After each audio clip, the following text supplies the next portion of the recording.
on my playlist. I have some Coltrane on my playlist, some jazz on my playlist, the blues on my playlist, and some Cardi B and Megan Thee Stallion to sprinkle it in there as well. So yeah, we have a very well-rounded playlist. Okay, so that's a part of who we are. We're all well-rounded in what we listen to. Chef, what's on your playlist when you're in there whipping up those dishes?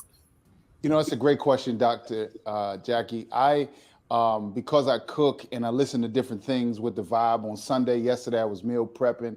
I'm going full on gospel. I got my Tasha Cobb, Leonard, a little Kirk Franklin up in there, and a big hip hop fan. I grew up in the '90s, so 80s, '90s, so a little Jay in there, some stuff that I listen to with a different ear. But I've really been on my '70s vibe lately, my '70s soul vibe. That gets me through all the time. So a lot of mix, and I bring it home in the kitchen on Sunday.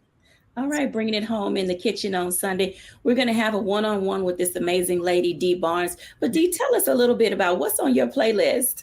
Well, first of all, happy Black History Month to everybody. Okay. And my playlist is a little mix of everything. I love Sarah Vaughan. I have Billie Holiday on there, Louis Armstrong. I love that old school mix with the jazz greats. And then I have a lot of hip hop, of course, especially with it being the 50th anniversary of hip hop. So I have a lot of old school on there.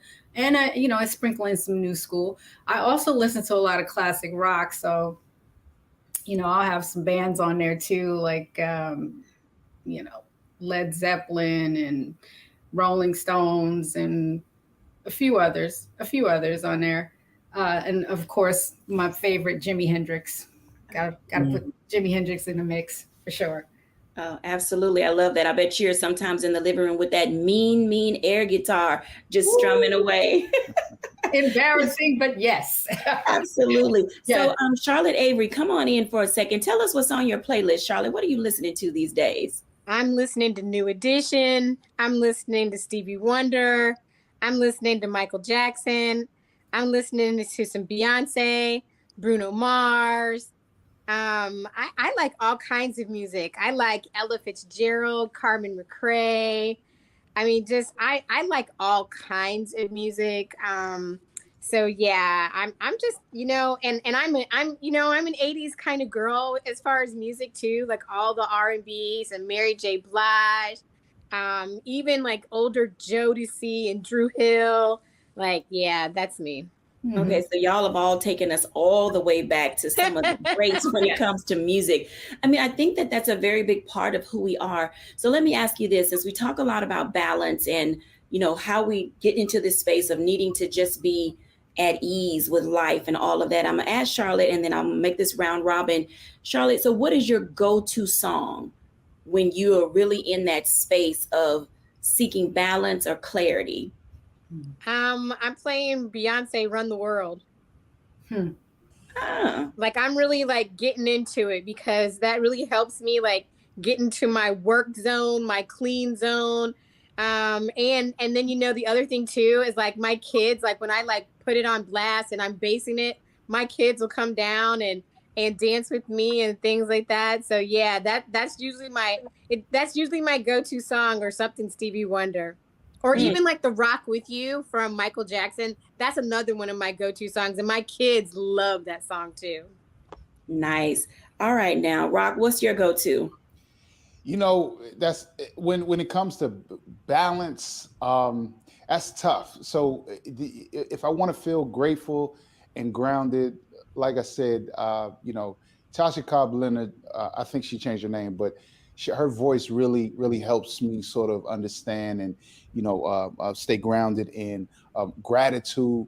Many times when I go hard and I just want to go hard, like this morning, I had a lot of stuff to do today, so I throw on some Jay-Z, some hip hop that really gets me going. And the off and balance for me is like just sounds. Like I like to listen to soundscapes and things that no words, no lyrics, just allow me to sort of meditate in the moment as I walk about. So a little different there. Absolutely. What about you, Dr. T?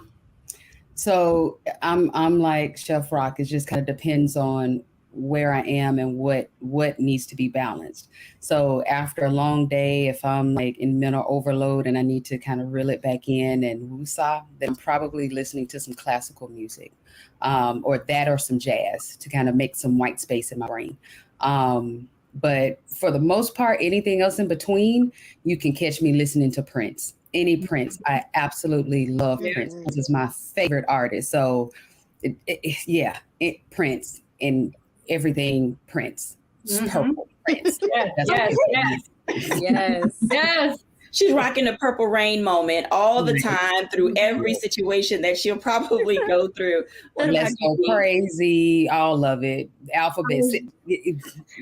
I couldn't wait to. I was going to say the same thing. Prince is my go-to. Prince, he's my favorite. I mean, for balance, really, when I really need that balance, I go for Nina Simone. She just soothes me and excites me, gets me going and thinking. But Prince, definitely my all-time favorite. Yes. So it could be either or. In this house. From Nina. All right, so let's talk about that for a moment. So, what's everybody's favorite Prince song? Go ahead and kick us off, Dee. My favorite Prince song, man, there's so many. I love Adore You. I love Sign of the Times. I mean, I'm really into his albums. So, 1999 is one of my favorites. And of course, Purple Rain soundtrack. And anything live, too. I love listening to him play live. It's amazing. Absolutely. Chef? Insatiable. Easy. Listen, I was coming into my own. When that song came out. Just met my wife at the moment. That was my song. Valentine's Day. It is Valentine's. Wow. Oh, Charlotte, what's your favorite? Anything off of the Purple Rain album, but also I love Little Red Corvette. Yes. All right, Dr. T. This is a hard one. I mean, Let's Go Crazy, Delirious, Little Red. You just said Little Red Corvette. Raspberry Beret. Like you said, Insatiable. I'm even going back to the old ones. Soft and Wet, For You. The Black Album. I just everything. There's not one yet that I just like. Oh, I don't like that song. Like, All right, so let's have a little debate because I know that our audience, Prince or Michael Jackson. Prince. Oh no, you can't do that. You can't do that. You cannot do that. As a youngster, I had both. I had Michael Jackson up. I had Prince up. They were like both right there. You know what I mean? You can't. No, you grew up on them. Come on. That's not fair. If I had a difficult choice, Dr. T. Yeah, if I had to pick, if you're making me pick, then I'm always gonna pick Prince. I'm always going to go Prince. Just it's hard. It is absolutely hard, but I'm gonna stick with the purple one. Chef? I'm gonna break the tie if it is one, Michael. I was in the car last night. I put on a playlist. My 12-year-old son, who I'm trying to hip him. Little Michael came on. Who's Loving You? And he was in his little iPad, but when little Michael came on, he looked. I said, "Yeah, it's Michael." I mean, Prince. That's really impossible. But I'm gonna go ahead and say I got to go with MJ. Charlotte? I'm gonna say MJ too. And I love Prince, but you're wrong. You are wrong for making us choose like that. Right. I agree. Right. No. So let me just say, I think it's a part of that coming of age. So I went to 2 concerts as a 5-year-old.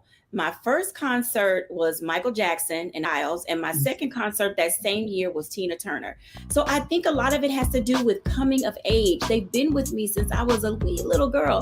So it's a part of that entire process of saying, oh man, we can dance to music. No one's gonna stop me. When we come back after the break, I'm gonna have a one-on-one with Dee Barnes because I really wanna get into her hip hop vibe. We'll be back after the break.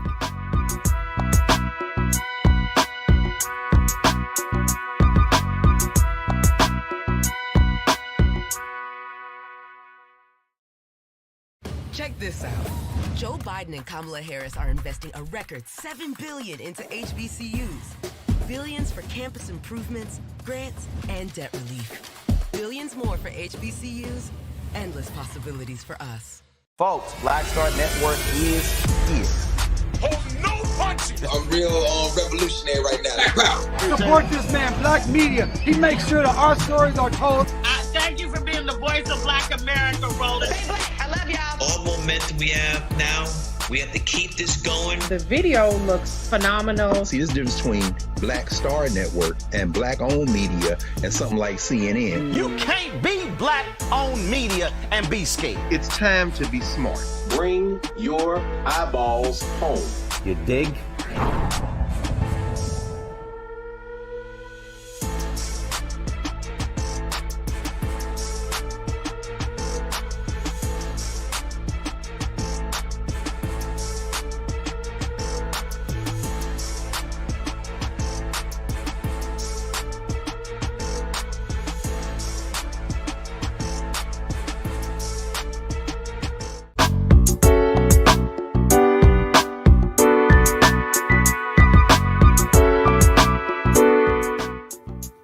Welcome back, everyone, to A Balanced Life. And as you can tell, we have this debate going. Who's better, Michael Jackson or Prince? And I don't even know if it's who's better. It's who do you like the most? And I know that it's difficult. But there's somebody that we have on our show today, Dee Barnes, who can talk to us a little bit about music and culture and how we all resonate with it. Hey, Dee. Hey there. Welcome in. I'm so excited that you are with us today. So you've been in music for quite some time. So talk to us about who you are, your history and love for music, and just where people may know you from, because your vocals are like amazing. I can't sing, so I'm not going to try to do that. Thank you so much. Thank you, Jackie. Oh man, Dr. Jackie, you got me over here smiling and cheesing it up. But my history is the typical hip hop upbringing. I grew up in New York, and I was there when like the roots of hip hop began. From the late 70s to early 80s. And same thing when I came out to California, it was the same thing. I got to see how hip hop developed and grew, within the community, within the streets, to the clubs, just the whole progression of it.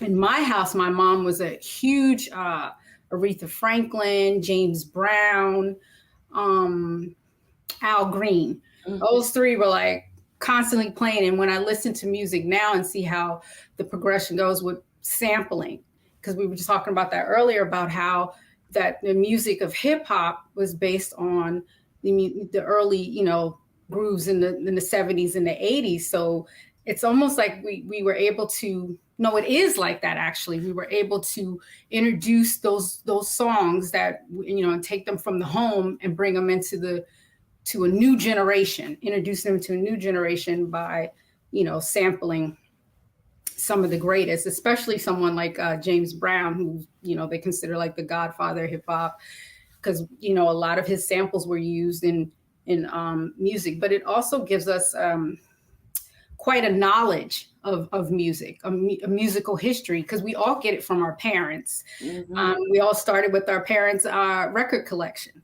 and it started from there. And my mom had the best. I have some of her records now. Sorry, Mom, but they were great. Can't give them up. But yeah, I think that the whole thing with music, it bridges generations. You know what I mean? It makes them, I don't know, like interconnect. You know what I mean? It just takes for sure. Oh yeah. And I think that what you're saying makes perfectly good sense. As you were talking about the record collections, I went back to Houston over the Christmas holidays, and I brought back all of the music. And I was like, oh my God, Lou Rawls, Jerry Butler, the Iceman, the Commodores, I still have like original Natalie Cole. And I was like, oh my God, Keeping the Light, Shining in the Window. All of these are very important dynamics and components, Dee, related to music as you talk about what we bring to our children. So let me ask you this question, because I noticed that younger generations are listening to, I won't say more explicit music, but more suggestive music. So where do we draw the line, Dee, as it relates to when kids should start to listen to certain types of music and the connotations that it has? Well, just to back up a little bit with the explicit music, I want to say each generation is listening to explicit music, because when I was talking about that record collection, for instance, there were the back in the day they called them party records. Mm-hmm. Had like Dolomite, for instance. Those are explicit. Red Fox was explicit. Mom's Mabley, the comedy, all these comedy albums were very explicit with a mixture of music, involved. And so when you say that it's more explicit now, I think it's just maybe there's more of it, but it's always been there. It's always been there. And so can you repeat your question again about the other part? I want to make sure I answer the other part. Sure. No, it was that whole thing about when is a good time to let kids start listening to certain things. Some music is more suggestive than other. They have radio versions of music, and oftentimes trying to keep that balance between what we play in the car because we need to wind down, but Junior in the back seat, you just picked him up from school. Yeah. What are you going to do? Right. Well, they're going to find the music anyway, especially now this generation has the internet. They have so much access to everything. They're going to find that music, even if we try to hide it. And the more you try to hide it, the more they will find it. So I think that we should always keep an open dialogue with our children and have that conversation. They should be able to, come to you and talk to you about whatever. My daughters now who are older, but they exposed me to a lot of music too that I thought was okay. And then I called my mom and I was like, Mom, I'm sorry, because I drove her crazy with certain types of music that I played that she didn't like. But that conversation should always be an open one. And just to, there's no really, you don't want your children too young listening to explicit music, but at the same time, they're going to hear it. So you want to be able to have that dialogue with them, to have that talk about what's appropriate, what's not. And then that leads to a whole other, conversations, which I think is good. I think it's good. They're going to find out that, kids are growing up, unfortunately, faster and faster these days. So I think it's good for them to, if they're going to be exposed to it, for you to also be exposed to it, so you can know how to have that conversation with them. Oh, I agree. So I'm going to bring Charlotte Avery into this conversation because as our resident mom strategist, she's a mom of 7, wife of 1. That entire process, Charlotte, of your littles, middles, and older kids, that music and what you allow them to listen to, and definitely listening to it before they hear it. I mean, we used to watch movies before we let our nieces watch them. Talk to us about your process in engaging all of your age group, your children, and what you do with families as it relates to music. So, our children are various ages. And I mean, right now they're like 9 to 19, right? Mm-hmm. And so like the music that my 19-year-old and my big kids are listening to versus the music that, the littles and middles are listening to, I have to be honest and tell you that, they're really kind of listening to all of the same music. But what I do is, even with movies, and I think you just said this, even with movies, like I watch movies first before my children watch them, even cartoon movies. I do. I watch them all before my children watch them. So if I hear my bigger kids listening to certain music, because listen, my kids are everywhere all at the same time. Some of them are upstairs, some of them are downstairs. When Lim comes home from college, he's in his room, like blasting all kinds of music or whatever. And so I'll sometimes go in his room and I'll sit there and listen to the words. But what I also do is I make them be accountable for what they're listening to.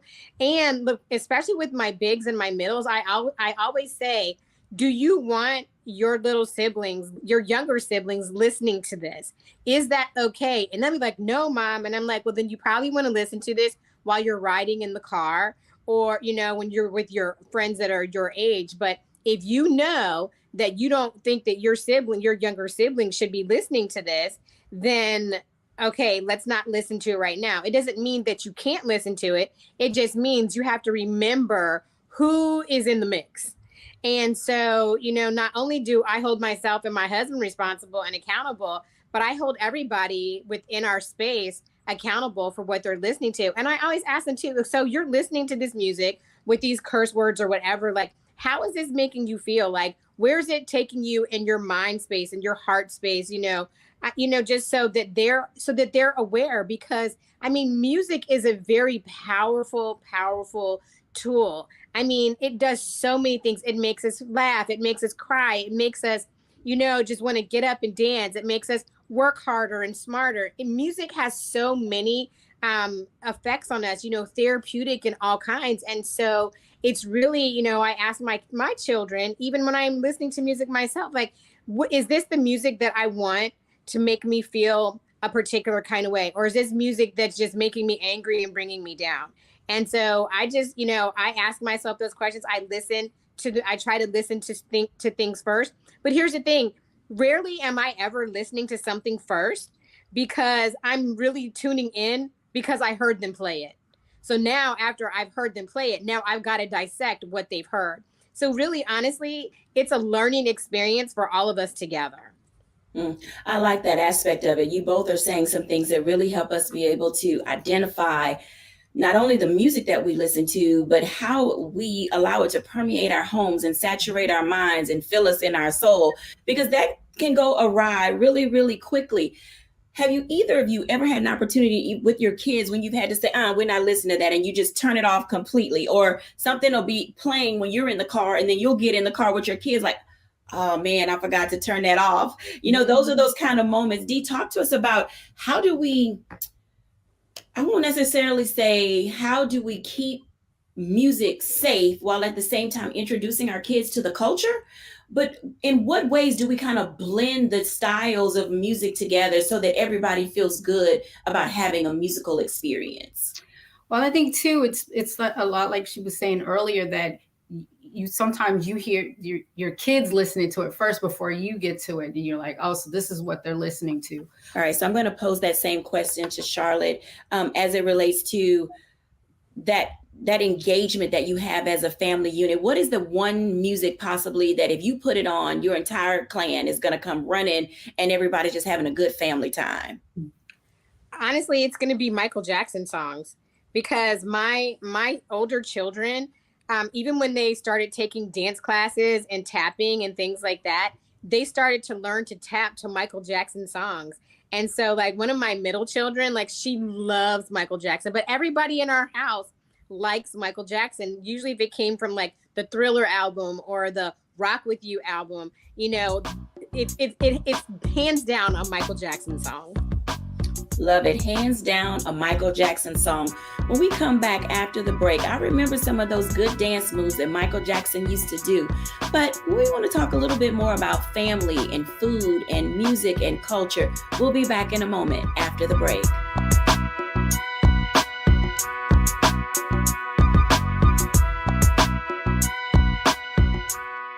You heard why we're marching, and it's really a launch. It's not even a march. We're launching. That's right. A 42-week campaign. March the 2nd at 10 o'clock in Raleigh and 33 other state capitals and the District of Columbia. This is a historic move to mobilize the most powerful untapped block of voters in this country. That's right. Poor and low wealth voters, who make up 87 million votes. And it's never been tried before. Never been tried before in history. At the same time, same message, same focus. And when that power turns loose, they will not be able to figure out the political calculus. I don't know about you, but I'm ready to shake things up. I'm ready to get up out of the valley. I'm ready for God to put his spirit on us. I'm ready to be used to change this nation. And what we're saying is, can't we come together? Can't we come together around an agenda? You ain't got to like everything about Reverend Barbara. You don't have to like everything about Sangria. You don't have to like everything about Long Choir. But can we come together and say, it's time to end poverty as the fourth leading cause of death? It's time to have $15 and a living wage indexed with inflation. So every time inflation goes up, the minimum wage goes up. It's time to have health care for all. It's time to fully fund public education. Can't we come together? It's time to protect women's right to women's health. It's time to have affordable housing for everybody. It's time to stop the proliferation of guns. Ain't no way folk ought to be able to have more guns than they have food, more guns than they have meat on their table. That makes no sense. Isn't it time for division to be ended and love to take over? Can't we organize around that? Look at your neighbor and say, neighbor, I don't need to like everything about you, but can't we organize for power? Can't we stand for justice? Can't we love everybody for just a little while? Can't we come up out of the valley? Can these bones live?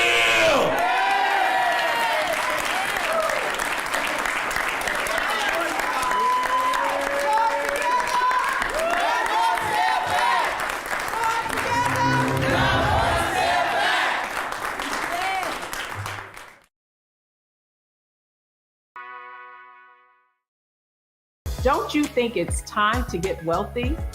I'm Deborah Owens, America's Wealth Coach, and my new show on the Black Star Network focuses on the things your financial advisor or bank isn't telling you. So watch Get Wealthy on the Black Star Network.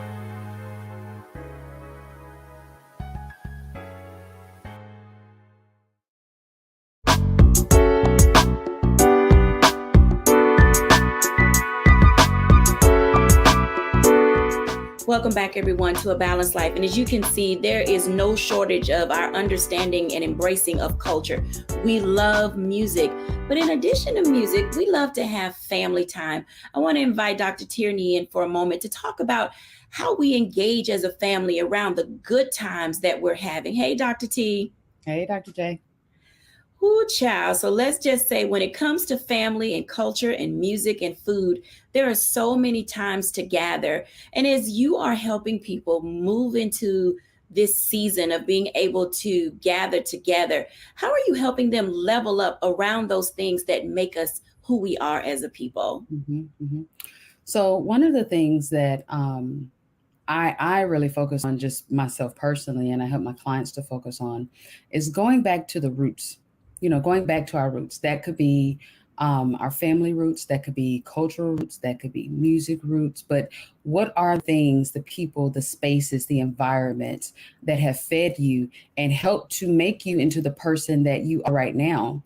And some of those roots we may want to examine because they may be the best thing in the world, but a lot of those roots have nurtured us in such an amazing way that we want to make sure that we're continuing to draw from those spaces. Sometimes it might mean that I just need to go and sit on my cousin's couch, and just say, hey, girl, hey, sometimes it may mean that we need to get together around the dinner table as a family, and so it doesn't necessarily have to be the family reunions or, the big cultural events that we tend to remember and, earmark. A lot of the things that we remember, especially when we're thinking about our loved ones that have passed on, oftentimes we're telling those stories about those off the cuff moments, the time we were playing dominoes at the house, or, just the time that we were doing nothing and just sitting together, but just being together in those spaces. So making sure that we're continuing to do that, continuing to make that a priority, continuing to allow that to feed us, definitely helps us as we're going along our journeys in life. I tell people all the time, there's Dr. Tierney, then there's Tierney. And sometimes Tierney just needs to go home. Tierney just needs to go home, regroup, get loved on her people, so that Dr. Tierney can come back stronger, wiser, energized, and continue to run the race that has been laid before me. And so teaching that to my clients helps them to continue on in their level of pursuits, because they know that those roots are always there, feeding them, giving what they need, and they can tap into them whenever they need to. I love that, because another part of our roots that really makes me happy is the times that we gather around the table. I want to invite Chef Rock into this conversation. Hey, Chef. Hey. I am so excited that you're here because as Dr. Tierney was talking about these roots, I really began to think about all the times that we would go home and have this gathering around the table. So not only do we dance in the kitchen, we have some of our most amazing conversations around food and prep and, you know, learning all these good recipes. Talk to us about a little bit about what's happening, you know, in your space in restaurant world, but also what is it like to cook with family and how does that help us with our culture and being able to be together and just enjoy life and living? You know, Dr. T, you raised a great point in going to the roots. And I don't know if I was consciously aware of it. I was reminded of it recently when I was in a funk last year. And, you know, I was talking to my therapist and she said, you know, what were you excited about when you were 12 years old? We went a little deeper and did some deep diving. And I decided in my work and at home that I would do some of the things that excited me as a youth. And in that moment, like even if it was just cooking a dish that, you know, like some salmon cakes was one of the dishes that I love. And there's nothing super special to it. But while I was making it, my mother was here. I'm looking at my kitchen right now. I felt this wave of emotion coming over me. And it wasn't, we hadn't even eaten it yet, but it was the idea that I was connecting to, and the salmon cake and the time and the conversation was connected to that memory, that good feeling that before, you know, it was about money or anything else. Mm-hmm. This was something that resonated deeply in my soul. I can't even say my heart, my soul. So I really think I always encourage people to look beneath the recipes and chefs to go deeper than the food, because really, as great at cooks as we think we are, we're operating, we're pulling from something way, way deeper than the food. So, and that's what's important about gathering. The food is super important. We love getting at the table, but when we think about what happened, the conversations, much of that stuff is buried in the subconscious.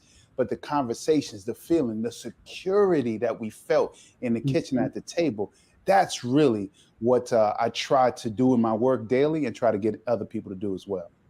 Man, you bring up a very valid point. I mean, just that resonating moment that I had with you right then was the times that we do spend in the kitchen learning how to make a shortbread cookie, you know, something we don't use anymore, or maybe not as often, Clabber Girl, you know, just learning how things work in the kitchen and the life lessons that are there.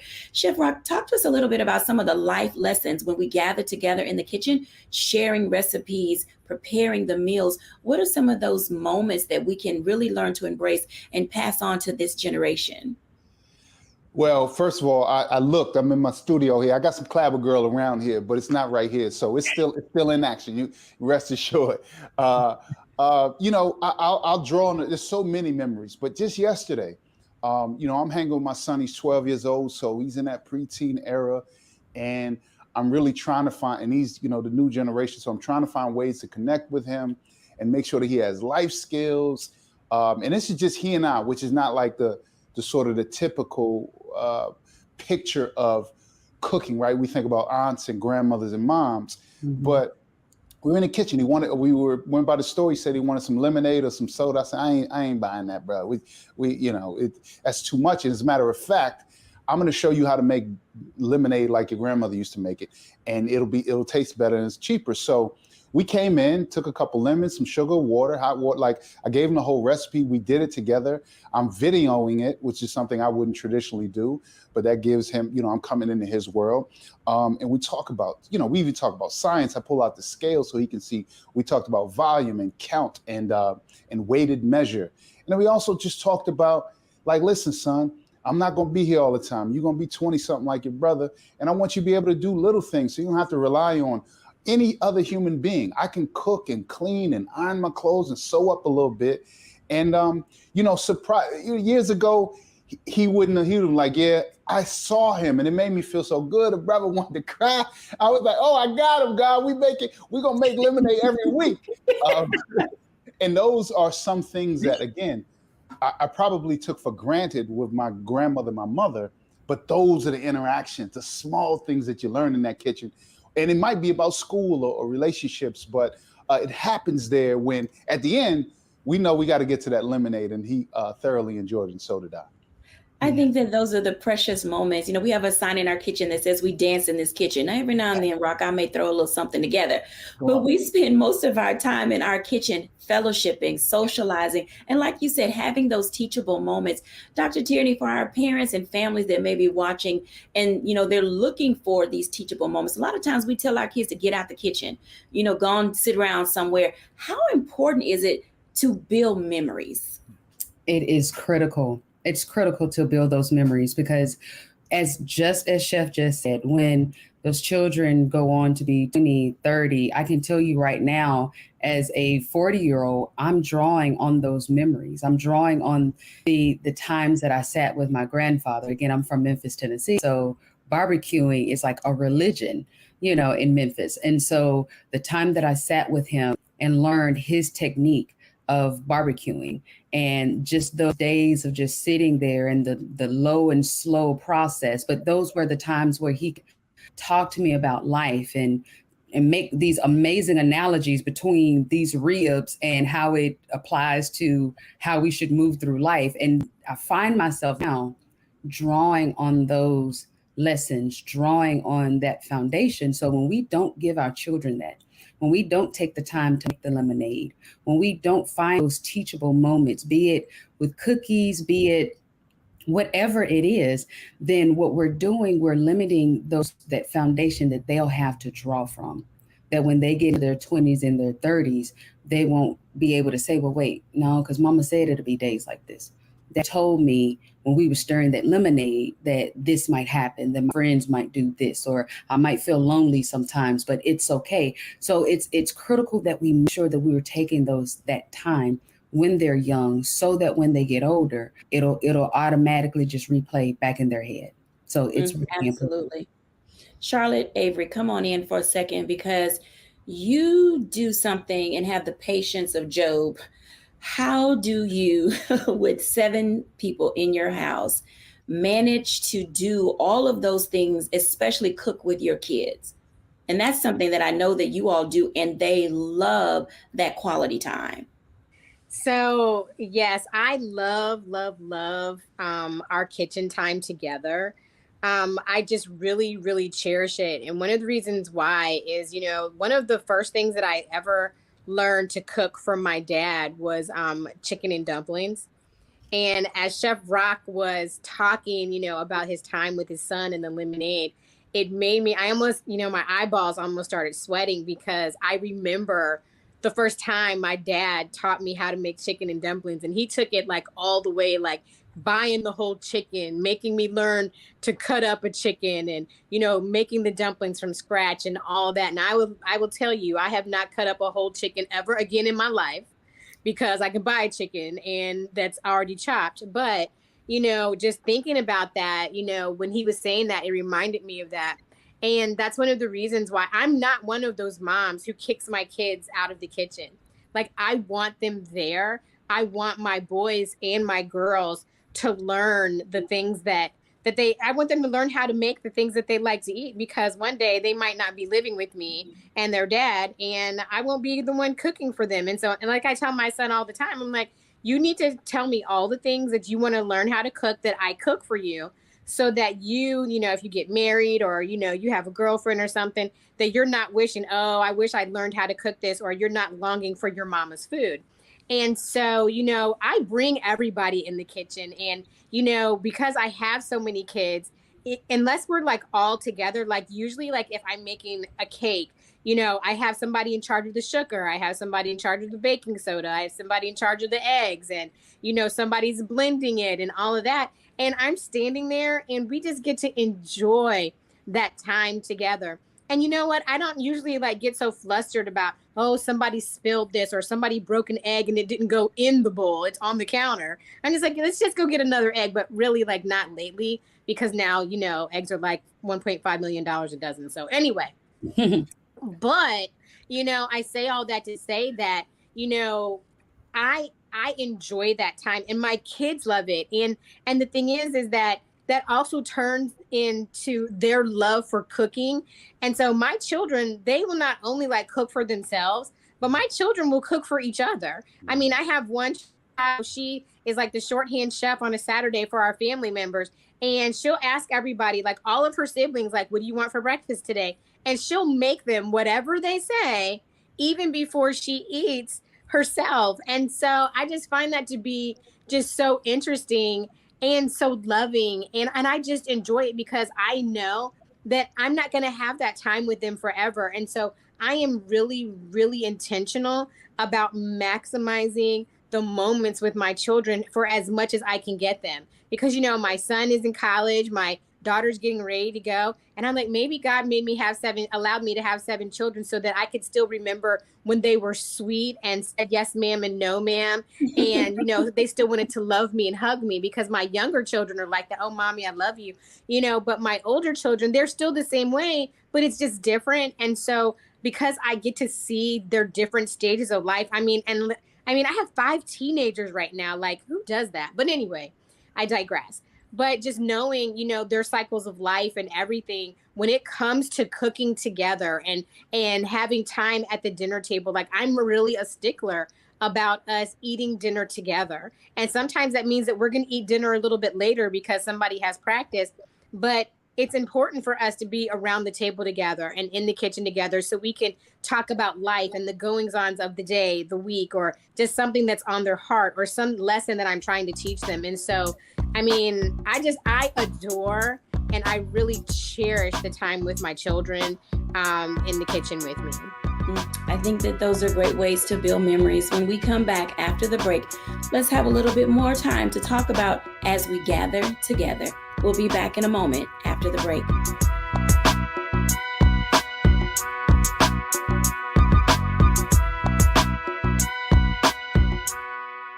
Check this out.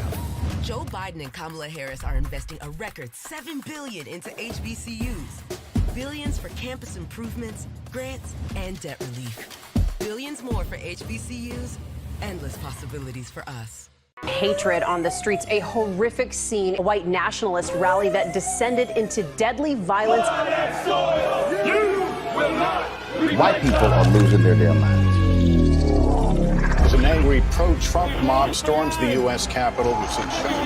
We're about to see the rise of what I call white minority resistance. We have seen white folks in this country who simply cannot tolerate black folks voting. I think what we're seeing is the inevitable result of violent denial. This is part of American history. Every time that people of color have made progress, whether real or symbolic, there has been what Carol Anderson at Emory University calls white rage as a backlash. This is the rise of the Proud Boys and the Boogaloo Boys. America, there's going to be more of this. Here's all the Proud Boys, guys. This country is getting increasingly racist in its behaviors and its attitudes because of the fear of white people. The fear that they're taking our jobs, they're taking our resources, they're taking our women. This is white fear.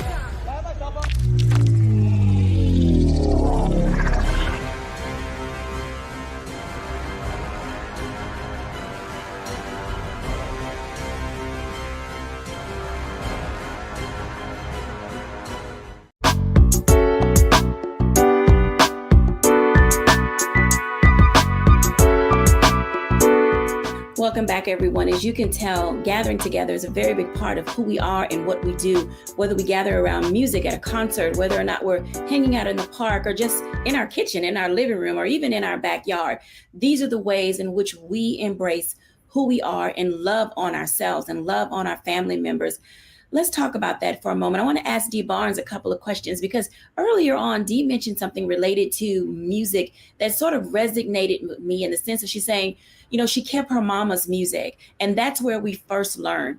Dee, share with us about how important it is to introduce our kids to a variety of genres as we opened up with our amazing playlist. Yes, I think that is so important. I mean, that's basically like oral history. That's what we're passing down to our children, the knowledge of music and the knowledge of our culture in particular, because, you know, African Americans in this country, we've come up with genre after genre after genre that gets spilled over into, you know, other cultures, but it came from us. And so I love like sharing that with my daughters in particular, so they have a lot of knowledge of what the original was, what the original artist was, if they're listening to something, if they hear a remake of something. Like I was listening to everyone, and definitely besides the kitchen area, when we sit down to eat, that's a time when my daughters and I, we have great conversations, and I get to know, what they're thinking, what's on their mind. I have, this Gen Z with me, and just knowing what they're thinking and what they're listening to, and their thoughts on politics, music, and their thoughts on culture. It's very important. I love gathering like that. And then, my mom taught me a lot of her musical, love and history. So, I love passing that down to my daughters. And then they introduced a lot of music to me too, which I like. One of the other things that we love to do in particular is go to shows together, live performances, and I'll go to a concert where they'll pick the artists, and they'll introduce me to that, and I can tell them how I feel about that. And I love taking them to shows, people from my generation, and so it's an exchange of knowledge, and I think that's important with us in particular, to share that with our kids, and to to bring the generations together. That's an amazing opportunity for generations to be able to come together. I have seen, and I don't know how well I would do with that, going to a live show, with my young person, knowing that it's probably how they would feel if they went to a live show with me. But that is one of the ways that we can keep community and culture together. I remember, when Beyonce did the sampling of Frankie Beverly's song, and, Homecoming was built somewhat off of that. Dee, talk to us about that for a moment, related to how that really did pull multiple generations together.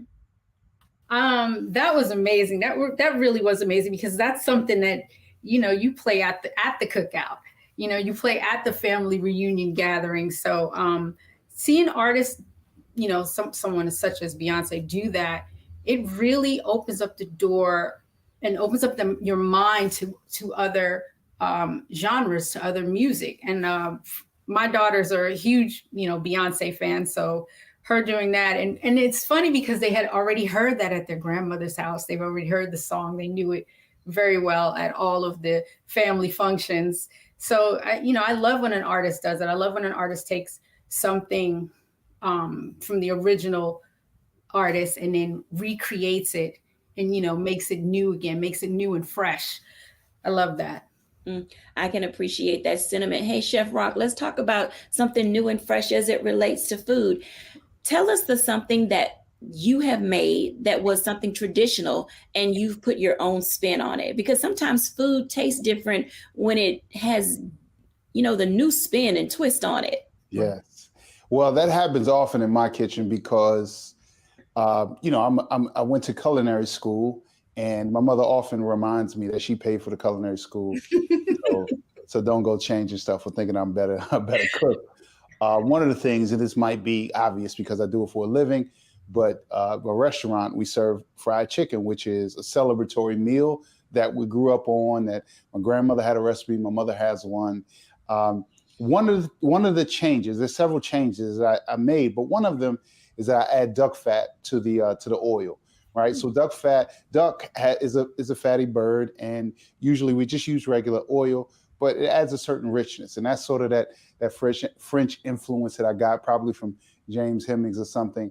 But that's one slight change. It's a little more luxurious and overindulgent, but that's one slight change that I made to that very common celebratory dish, fried chicken. I add duck fat to it.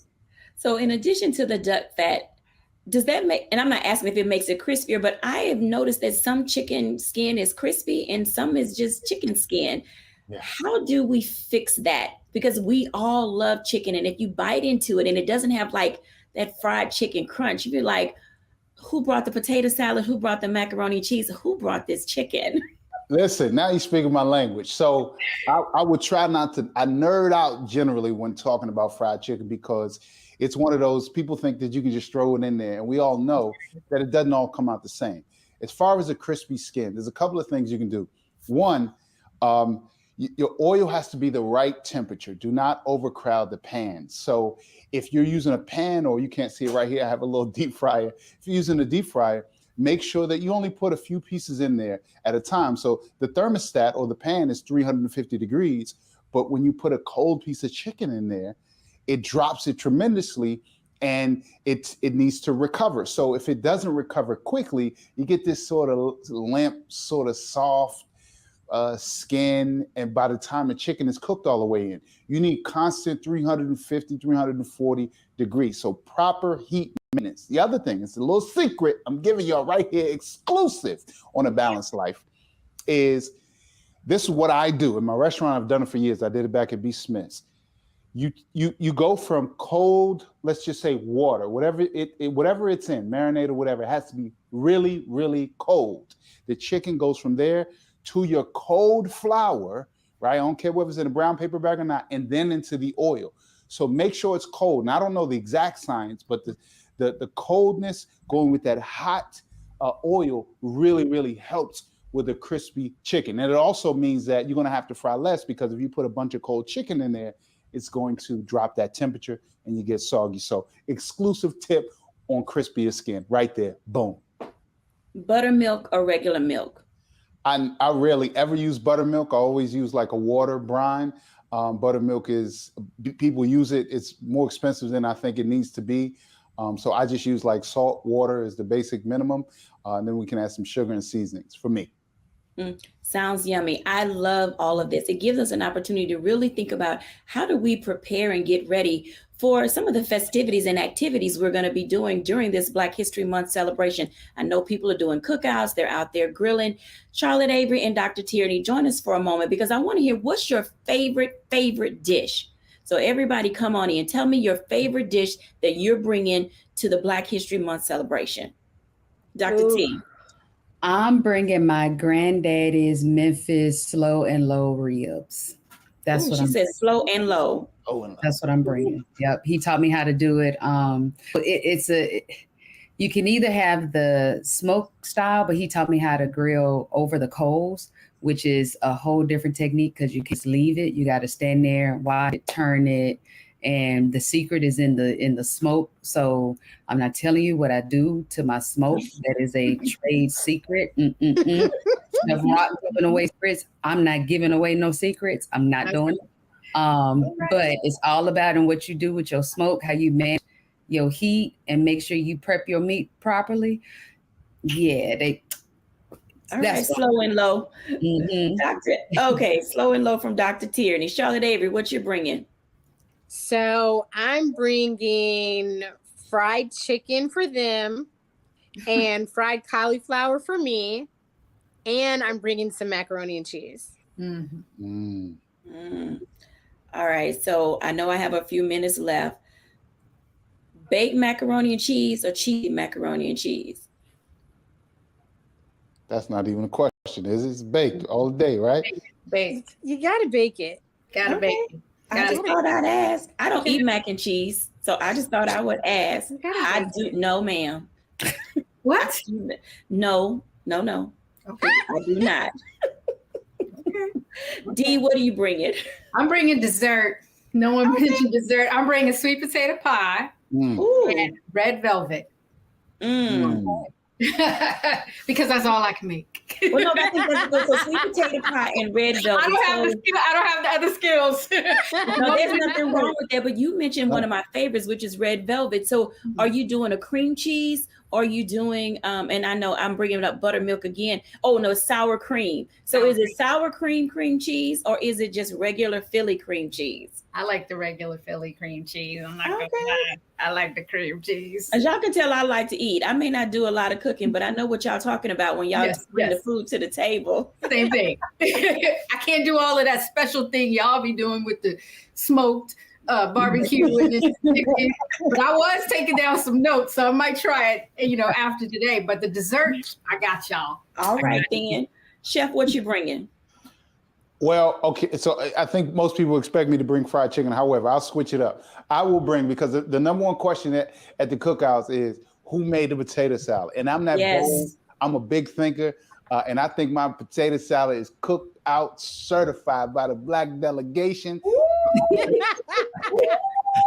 I'm bringing the potato salad because you either gonna be talking about me whispering, or you're gonna say that potato salad was all right. And I'll tell you another little tip. I just did this function on Saturday.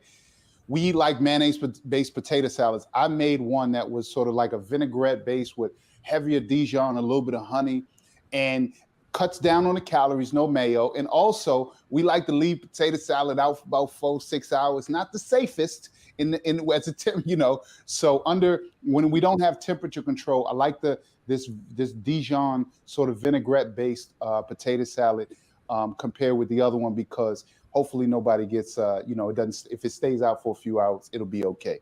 But I'm bringing potato salad. I appreciate you bringing the potato salad. I'm going to tell you, if it's not yellow, I'm not eating it. So I do not eat mayonnaise-based potato salad. I grew up in Texas, and that is what is in potato salad is just not a thing. And so I love everything that each of you have said. I believe that as we are preparing for some of our occasions, we are going to be prepared and ready. I'll be back with my reflections after the break.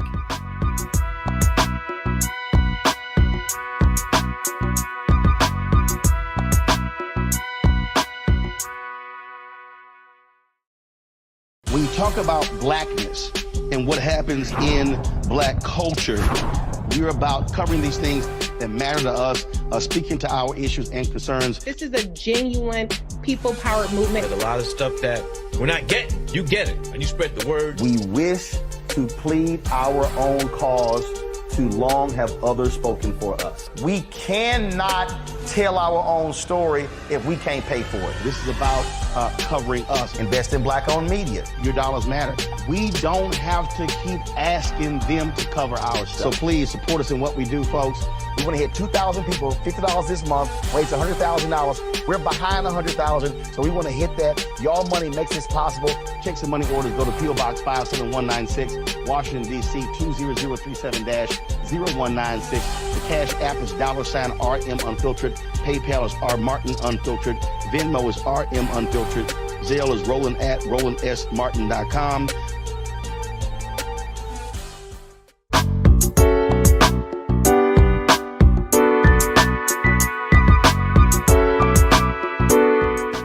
Welcome back, everyone, to A Balanced Life. And as you can tell, living this life is amazing. We are in this space of history and culture filled with music and good times, whether we're dancing in our kitchens, hanging out at the cookout, having some low and slow ribs, or eating some amazing red velvet cake. This is who we are, and it's what we do. I hope that as you are planning all of your celebrations this month, that you will enjoy living a balanced life with good people and good food. Bye now.